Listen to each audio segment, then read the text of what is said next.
who is that guy that was there? Hey guys, just to report that we're safe and heading back to our base after another attempt by the Buhari regime preventing me after my appeal court hearing today.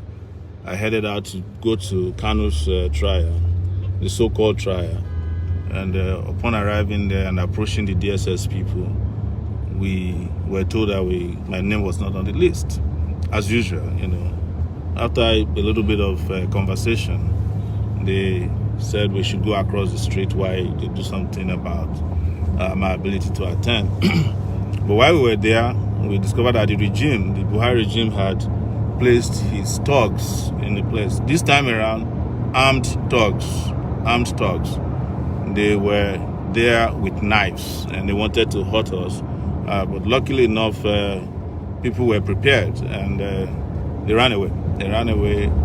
So it's just to keep exposing the regime for what? Well, one of them reportedly was arrested. This is the third time that I will attend Kanu's trial, and the regime desperately would send armed thugs to the place to try and harm us. The last time I was there, they broke my car.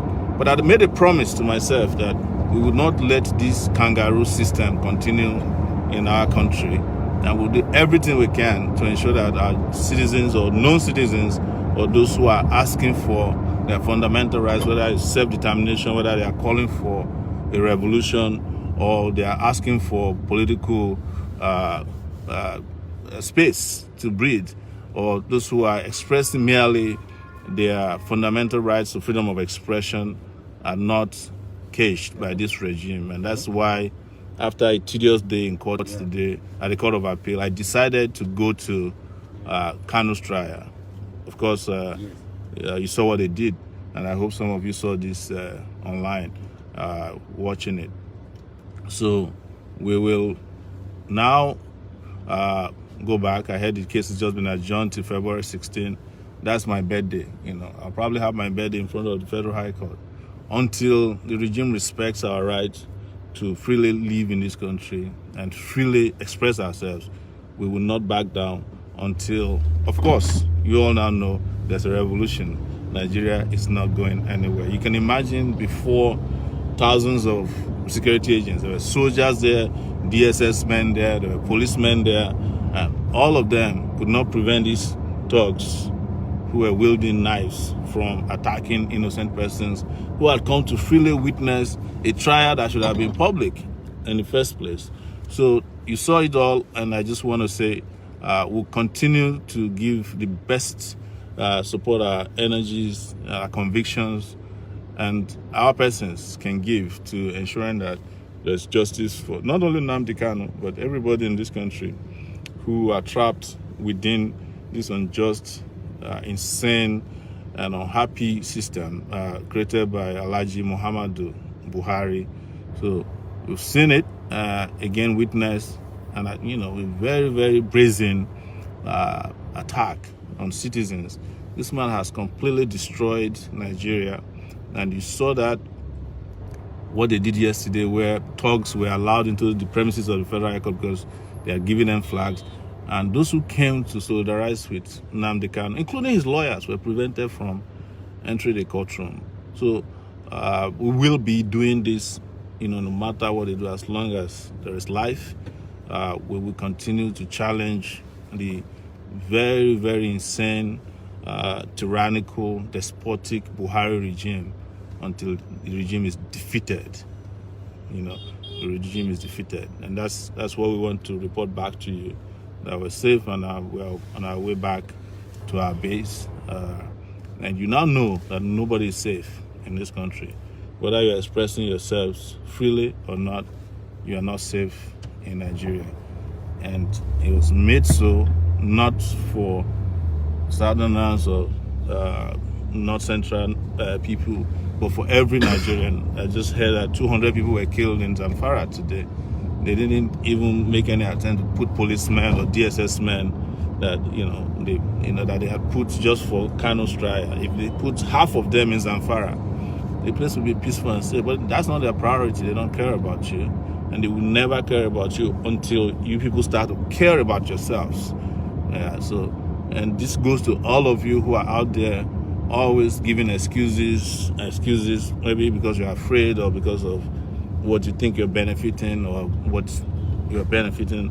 I don't know, but it's very important that you know that until you start caring about yourself, nobody in this government cares about you, not anybody in the arms of government. I just came from the Court of Appeal where judges decided not to hear my appeal over a frivolous excuse that we should have compiled the records of the appeal that is in the files in front of them and give it to them. And on the basis of that, they adjourned the case again for another 2 weeks. Because they have no excuse, they don't have any case against us. Even the lawyer that came from the Ministry of Justice didn't know the case, that he didn't understand the case he came for. He didn't know what transpired in the last sitting. He just came in there and started blabbing, smuggling his own appeal that he filed this morning, even though he had been given the notice of appeal as of October 2021. But he decided to file this morning, and they accepted his own filing. But when it was time to hear it, they said, we must produce the record of appeal, that's right in their file. And when it became bizarre, the man had to say, well, please don't go and tell Sowore that I aborted his appeal, because he knew what he did. So that's it for you. Let me just say greetings to Favor Wanyi. I've not greeted our people for a long time. Mark Oyembuchi. This is Chuku, Kenneth. Thank you so much. Adeyonju Deji is watching. Deji, if you are there, we're just coming from Kanu's trial, and we are attacked again by thugs who were carrying knives. So they were wielding knife right in front of security agencies in Abuja, in front of the Federal High Court, Abuja.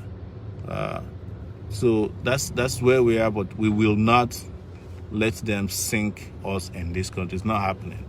You can take that to the bank, and that I said that to you. We've had a long day. Been in my own trial, an appeal at the Court of Appeal, and moved to Kanu's trial. Was prevented from entering, and again was attacked by thugs hired by the DSS and the police working for the Buhari regime. They've been doing this, the third time they'll be doing this, but we won't relent. I heard the case has been adjourned to February 16th. That's my birthday, and I will be there. Trust me, I will be there. So it's Sadari Macaulay. I see you there. Hope you're safe, because I saw you not too long ago. Vitalis Viano. Thank you. Adekome Samuel Brown watching. I don't know from where. Solidarity Macaulay. Thank you. Shimeze Chinaza is watching. Good to see you. And Tajuddin Nuhu is there. Adewale Adeleke Jaye Simi. Friday.